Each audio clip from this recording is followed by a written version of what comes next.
have been taught this already, okay? But if not, it's really important that you guys do this. Like I was telling you earlier about the game Pete Rose used to play, hit and line drives.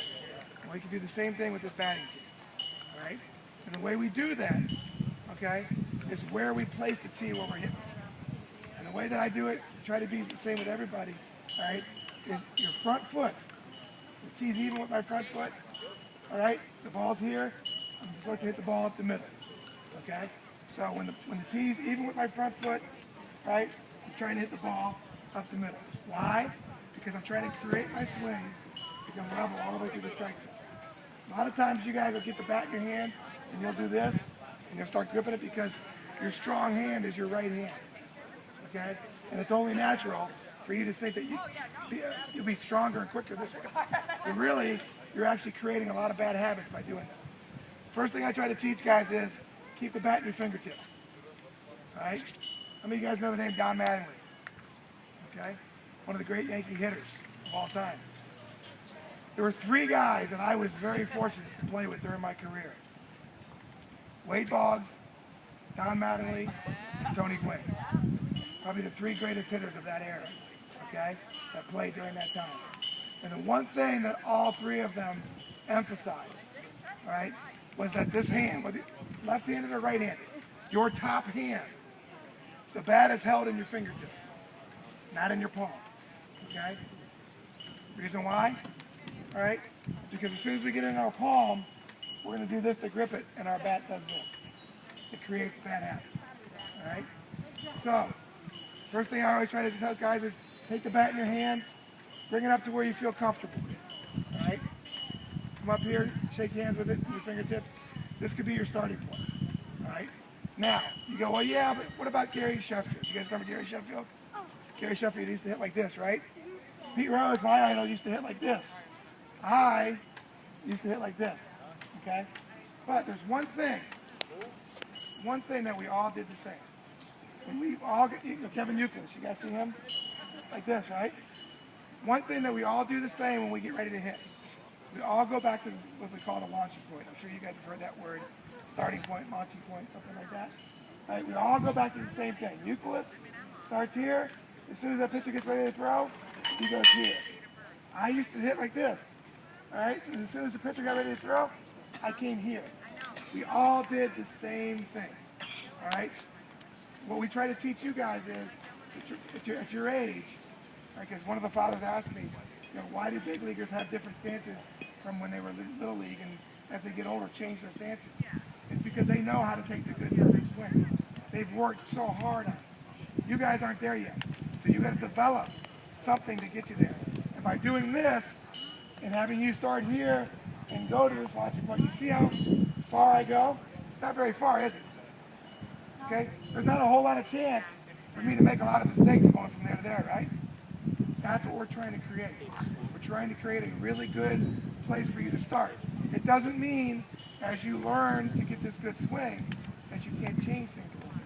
I'm not telling you have to start here, all right, or you have to stand a certain way. I'm telling you when you get in your stance, your hand should be ready to hit. You guys ever seen A-Rod hit? Yeah. Nick Swisher? Right? They put the bat on their shoulder, right? That's how they start, right? Right? Am I right? Okay. You know the reason they do that? Okay, so they don't get in the habit of getting the bat back in my hand. Because watch what happens.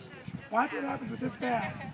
If I put it in my palm and I try to grip, see what happens? It hits me in the head, right? All right. And the whole idea is, all right, by hitting me in the head, my hands are going this way, and that creates a bad habit. What's the bad habit? If I'm trying to hit this pitch right here, all right, and I go right here, the only way for me to hit that pitch is to do what? Drop my back shoulder, right? It's not good, is it? We're not supposed to drop our back shoulder, are we? Now, look, if I have the bat here, and I go back, and I'm trying to hit that same pitch, look what happens. See the difference? Yep. That's what we're trying to create when we're swinging. Okay? So, I'm not saying that you have to do this in a game, but when you're practicing, when you're working, you take the bat in your hand, you get it in your fingertips, and you got your starting position. Go to your launch position and ready to hit. Okay? Work on that. Now, as far as the tee goes, all right, like I said, even with my leg, ball's up the middle, all right? Tee in the back of the zone on my back leg, ball's the right field. Now, I'm going to guarantee you when you guys look at this tee and you go, I got to hit that pitch, I can't keep that pitch fair. It's going to go over there. If you're taking a good swing, it won't. And that's the whole idea behind the tee, guys. It's going to teach you to take the right swing. That pitch right there, my hands are right, and I take the right swing, it's going to right field. All right? Now, in front of our front foot, okay, is the pitch out front. All right? It's a ball that we pull. All right? What I'm showing you guys is it's not, we don't make ourselves hit the ball to right field. We don't make ourselves pull the ball, right? We let the pitch determine where we're going to hit the ball. So by hitting it out in front, you're going to pull it. Back in the zone a little further, all right? We're going to hit it up the middle.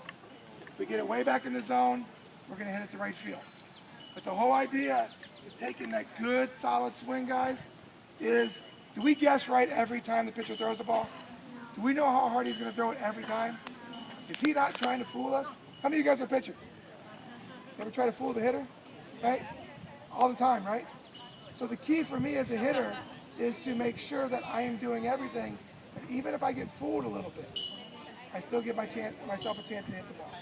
And so what we do, how we do that is we create a swing that starts in the back of the strike zone and goes level all the way through.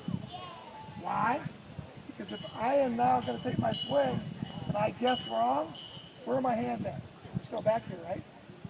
Watch what happens if I put my hands like this and my body goes forward. Watch. What happens? My hands are with me, right? I got nothing right here. I can't get to anything. So what we try to do is when we take our sets, even if we get fooled a little bit, our hands are still back. You guys watch when you go home tonight and you watch the World Series home run that I hit, okay?